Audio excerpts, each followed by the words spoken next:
And some areas in the northeast have some snow on the ground as well, and even some new snow because of what we're seeing on radar over the last couple of hours. Now, in some situations, this would be lake effect snow, right? But we're seeing more significant ice cover over some of the Great Lakes. So not a lot of low historical averages, some really dangerous cold for especially parts of the north central tier of the country with real feel temperatures well below zero.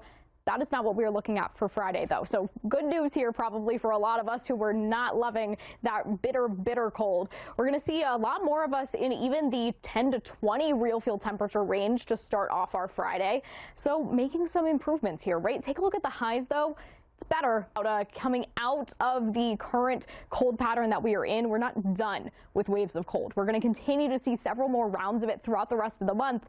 This, though, is not anywhere near as extreme as what we've been dealing with this week. So the worst is over. That's the good news to take away from this forecast. Take a look at your Saturday morning, though.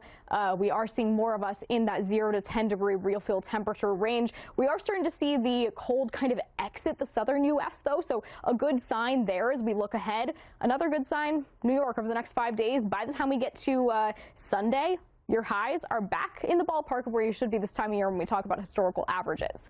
Let's go now live to Santa Monica, California. What to expect as we head into your Friday. Highs for the day. We're in the 50s once again in Houston, 50s for Lake Charles, just about 50 for New Orleans here, 49 degrees, just shy of 50 degrees there. But it's the lows. That's what we're really paying attention to at this point, because that's where we're watching for refreeze, right? The snow, the ice, it starts to melt during the day with those high temperatures and then freezes again when we drop below freezing overnight.